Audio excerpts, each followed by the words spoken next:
Hey guys, it's HellCruiser56X here, and today we're going to be doing a tutorial on how to make a Settlers 2 world. So you're going to need to have Settlers 2 installed for this, and you get it off Ubisoft. It's a lot easier than you think. You just have to look it up on Google. But once you've got the game, then it's really fun to make a world, but some people don't know how to actually make it good. So this tutorial's for this sort of person. If you're already good, then still give it a watch, because you might still learn a thing. But thanks for bothering to click on this video. If you like it, subscribe. If you don't, just don't, and roll the intro.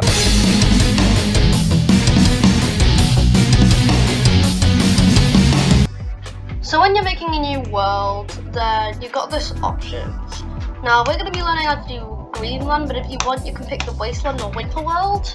And I'd suggest I'd say 144 size, that you can literally choose anything from a super small world to a really thin but really long world, or anything in between. But today we're just going to be going with 144, and once you're happy with everything, I'd suggest water is your floor space, by the way. Let's press create world and pull up the map. Now we're going to make our own little island. Oh, and just keep in mind that when you're making an island, then if you don't spawn on it, you won't be able to get there because of the really broken waterways that have been made in this weird game. But if you spawn on it, then you can manage to get over, and if someone else is on it, then you could theoretically do a military invasion and take over it, but there's no use for that. So I'd suggest, if you're doing other islands, then just put them in for decoration. I'm not going to do any this video because, yeah, I don't think we really need it. I think I'm happy with this, so let's move on to the next step. You see, okay, let's add some step. So what you want to do with the step is go around the inside of the sand you've just built, and it might sound a bit weird at first, but it really helps you create convincing. You see what I did there, didn't you? Final product. You can go inwards and outwards and make it a lot of varied terrain if you want to, but that's just your choice. So when you're ready, then move on to the next step. Okay, so once you're done, we're going to pick the savannah.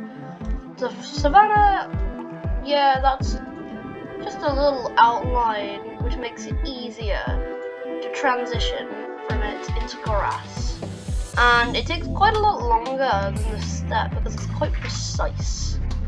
But just keep going, and eventually you will be done. And once you're done, then we're going to pull out the landscaping tool. Yeah, it's very exciting. And we're going to start making some sand dunes. Now, if you want to make some flat sand for the beaches, then you can leave that. Or if you want to make it all sandy and hard to get to, then that's okay. So keep building your sand dunes until you're ready.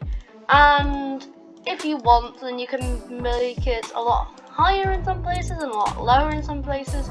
Just like the step where you can make it a lot bigger or smaller. But after that, then you can just move on to the next thing, which is decorating the sand dunes. So for the first part of this, then you're gonna get some palms, or maybe mixed palms if you feel a little spicy.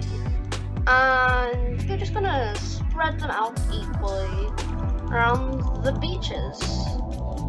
Just keep doing this, make them bigger, make them smaller. You can even place them in the ocean, but that's not a very good idea. Let me just delete them. Okay, that wasn't even right, that is funny. But yeah, keep building them, and eventually, when you're happy, then you can move on to the next step of decorating, which is placing down some granite. So I can't even remember where it is, so you might have a bit of struggle, but it is the 5th one along.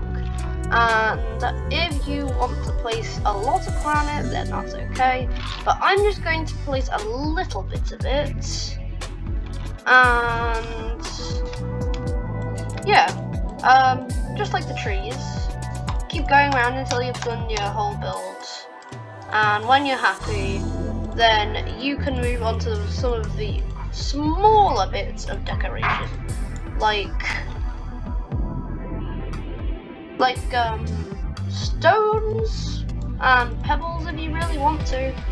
Now, I'm not gonna really bother with the pebbles much, but if you want to, then keep going with the pebbles until you're happy with them, just like that with the stones.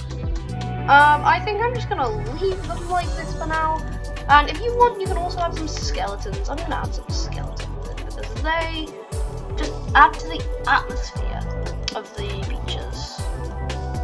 So, it's okay if you only add them in for some parts. You don't need to build them in for all the parts. But, for now, then, that is us done with decorating the beaches. So, if you have a look at your world now, it should look a lot like this. And now we're going to define some of the different biomes we'll be building. I think for this part, we're going to do a little bit of deserts, and for this part, maybe some rocky mountains? Yeah. So, let me show you how you do some of those. So, you open up this, and for the mountains, we're going to use Mountain Meadow, because it is the closest we have to a mountain living block. And you probably want to be more gentle than me with this one. I'm not very good at, making a nice mountain meadow. I wish you could zoom out with this. That's frustrating. The only thing you can do is zoom in. If you zoom in, it gives you a good perspective of how zoomed out you are. It makes it a lot more relaxing to know that you are zoomed out in the first place. Because it's so annoying when you do that. But, what the heck am I doing? I can't even see. Okay, so if you have a look on the map, then you've got some mountain meadows, and we can add some mountains to these mountain meadows. The idea is it's rich in mountains, but hard on everything else. We're definitely gonna have some stone as well.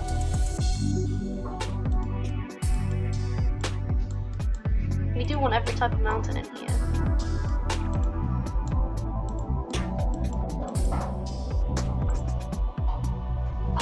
Okay, this might look a little atrocious right now, but if we make it a little more hilly, then I'm sure it will be okay. Make sure to hill only the mountainy bits, because you want as much living quarters as there can be in this harsh bit of place. And right now this looks pretty good. So what we're going to do is we are going to add some rocks and stuff, because that is a very nice thing that you want to add to rocky mountains. You can't have rocky mountains without rocks, because then they'd just be mountains, or mountainy mountains. Okay, so I'm not gonna do as many stones, but yeah, plenty of stones everywhere, right? Okay, maybe a couple of shrubs. You want it to be well decorated, don't you? And definitely some skeletons. This is starting to actually come off as a mini biome. So now it is time to add some cactuses, only a couple of them, and we are going to add a couple of trees. I'd suggest cherry trees, but there really is no limit to what you can do. I'm going to put in a couple of birches as well, wherever I can fit them. This looks very nice. And if we open up this, you can see there's no space right here for living quarters. Oh, I should probably fix that. Yeah, you want as much living quarters as possible. So let's flatten this land out and try and make there it is. That lone little house. At least it exists in the first place. The idea is you will be spawning on the edge of it and you can go as far in as you can. So I think that's the mountain biome done. Thank you guys for watching part 1. Part 2 is probably going to be coming out sometime tomorrow, but it's just because I cannot fit all of this into one video and still grab your guys' attention. So if anyone's still following this, then look out for the second episode and get building. If you liked it, subscribe. If you don't, just don't, and goodbye.